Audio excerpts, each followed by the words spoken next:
Hello, middle-aged gamers. We are back with just me and Adam, the OG crew from middle-aged gaming, but we still miss Antoine and Phil, of course.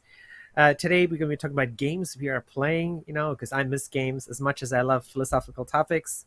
I love games, even if I've heard about a game 100 times, and we're going to talk about games that we have talked about privately and publicly as well. So you guys can probably guess what I'm going to be talking about today.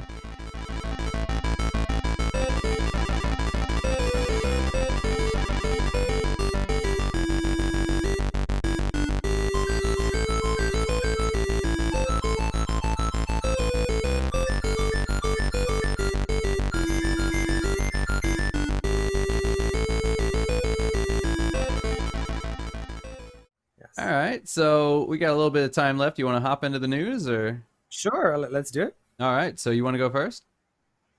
I'll let you go first. All right, well, I'll pick one news that you didn't have. So the PlayStation 5 firmware has been cracked. Not entirely to the point where we can now, was it homebrew get things? But yeah, they think they got I don't remember the exact thing that they had, but yeah, that basically the first part of the root codes, I think they were called, had been cracked, and so this may open up possible modification of the PS5 to allow it to run things like Linux. But on the other hand, it could also possibly allow for pirated games in the future. We're not quite there yet, but this is the first step to getting to that point. So this happened, I guess, either last week or this week. It was announced that these guys had gotten through to these root codes. They finally discovered them all. So yeah, that's pretty big news. It was interesting because back in the day, the PS2 and the PS3 could run Linux. I think the PS2 could run Linux, but the PS3 could definitely run Linux, and people were, putting them all together to run in parallel for building, cheap supercomputers and whatnot. But recently, Sony has decided not to allow that option on their systems, and well, now it doesn't look. Now it looks like they may not have an option on not allowing that. So yeah, interesting news. Oh, definitely. I mean, I wasn't surprised by this. I'm sure you saw the headlines like earlier this year, with the boom of cryptocurrency mining. People were using PlayStation 4s, and I remember some Chinese guys had started using PlayStation 5s to mine cryptocurrency as well. So, Okay, I mean, if you can install Linux, of course, you can mine crypto, and the PS5 is a powerhouse. So, why not? and it's basically the price of a good GPU. So Exactly. I mean, it's got a fantastic GPU inside. I mean, the GPU inside it would probably cost you a good $500 on its own. yeah, yeah. I remember the what were like the 380s uh were basically the same price as a PS5, weren't they? Yes, And the yes. 390s were more expensive. Not even to mention the CPU inside it as well. The CPU inside it as well, like Taiwanese dollars, is about 8K Taiwan dollars. I bet. So I mean, that's why Sony has to charge $70 a game to earn some money back. Well, I mean, it's not just. I don't think Sony is the one that's. I mean, obviously they're the ones making the choice, but I think most of that choice has to do with just the cost of development. But Oh, maybe that's maybe true part as of well. it's the this yeah. All right, Sony's but that's all I had to say about that was cool. Yeah, yeah. Let's go on to the next story. All right, which one? Let's talk about real estate. Actually, I'm looking forward to get your feedback on that real estate and gaming. Um, so, this article, which I should probably be looking at while I'm talking about it, is how the evolution of gaming and esports will impact real estate. I think this is a really, really cool topic as well because with COVID not likely to disappear and us, working from home or living at home and working, and people, of course, you're an esports player, you're training from home.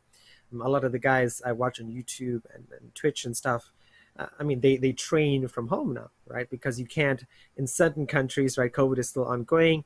There are breakthrough cases. So this article talks about how the future of esports is changing the way people buy houses or the kind of house you buy or the way you redecorate your space. So, I mean, what do you think, Adam? I mean, if you were to make your house a better gaming space, what would you do? I would try to upgrade the internet capability, the Ethernet, as good as possible. That would be it for me. Just make sure I No, have the Vic, best possible you wouldn't Ethernet. change the structure like in that particular room. Don't you have a bed or a couch or something like that? I have a small couch. It's Yeah. part of an. It's part of a. It's kind of like a bed. What it is we had one of those L-shaped couches, Yes. and Oh, you moved one part of the L. I moved. Yeah, I moved the long part into here because we didn't Okay. have a space to put it, so I put it in here. So it's kind of like a short bed in a way.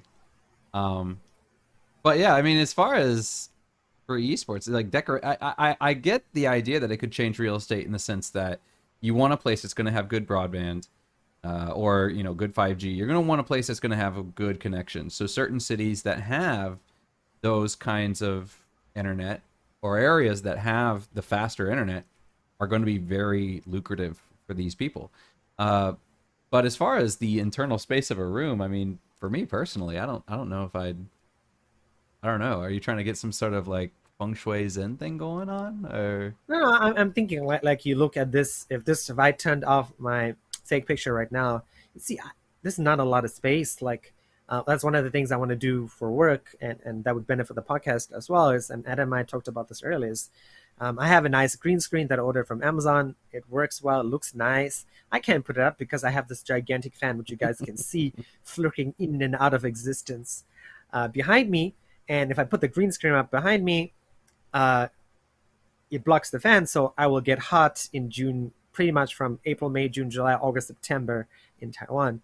So I'd have to put the fan in another way. Then I'd need like a key light, because one of the things with the green screen I found is I need much brighter lighting than what I actually have for my green screen.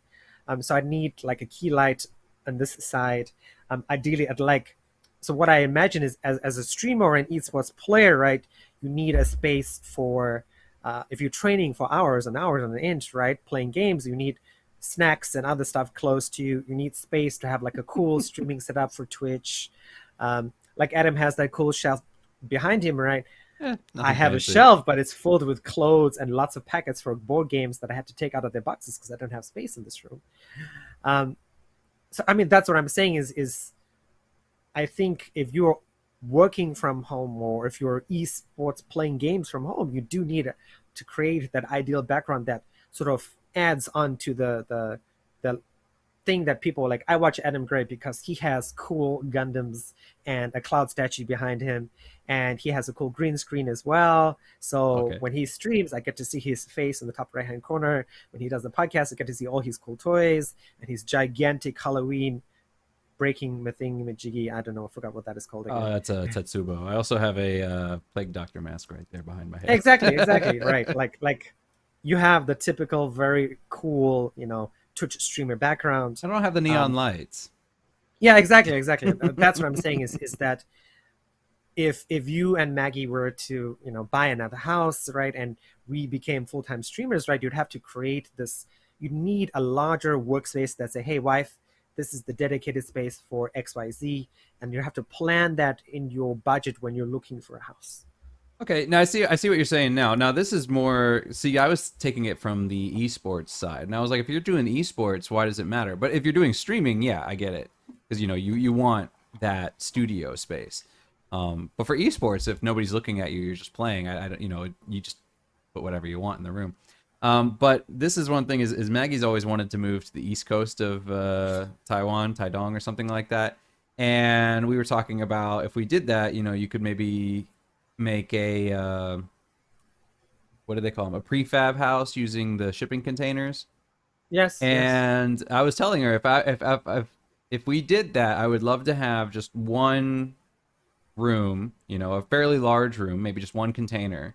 And what I would do is I would dedicate maybe half the space to kind of like a studio. So what I'd probably do is I would probably just paint a wall green, instead of having to use the green screen. I'd probably just paint an entire wall That green. would save so much space. Yeah, yeah. So just do that, and then, or maybe, or I could still use my green screen that I have, but do that. Put up something like this. Maybe organize it a little bit better. Put on the neon lights or whatever. Make it look cool.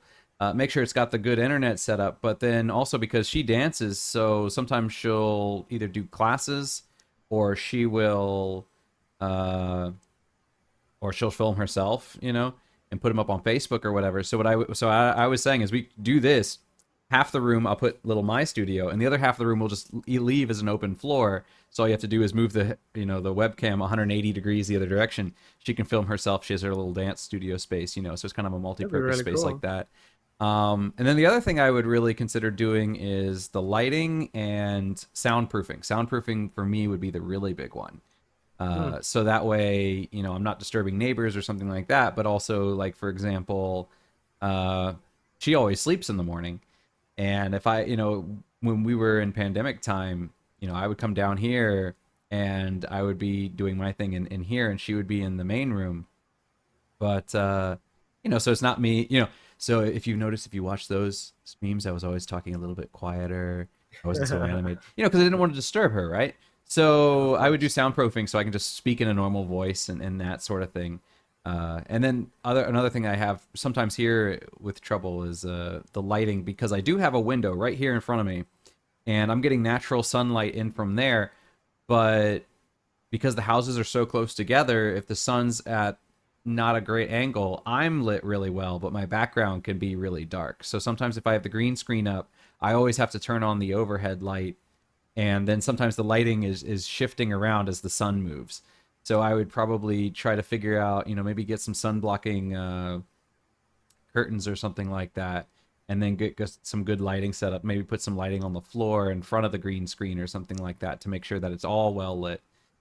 So yeah, I could definitely see something like that where you want a good space. And I know that what I've seen from a lot of streamers now, the big ones, they live in these kind of houses with other streamers, and they have usually like that one room that's kind of dedicated to streaming.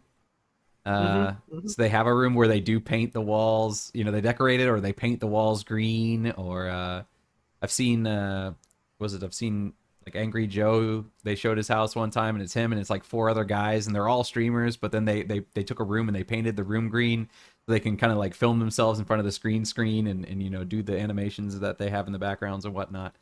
So I could definitely see, yeah, that kind of wanting a certain studio space. Definitely. Yeah. All right, man. That will be it for today, I would imagine. Yeah, I mean, there was some other news, but I know you try to get off at on time, so Yes, I do.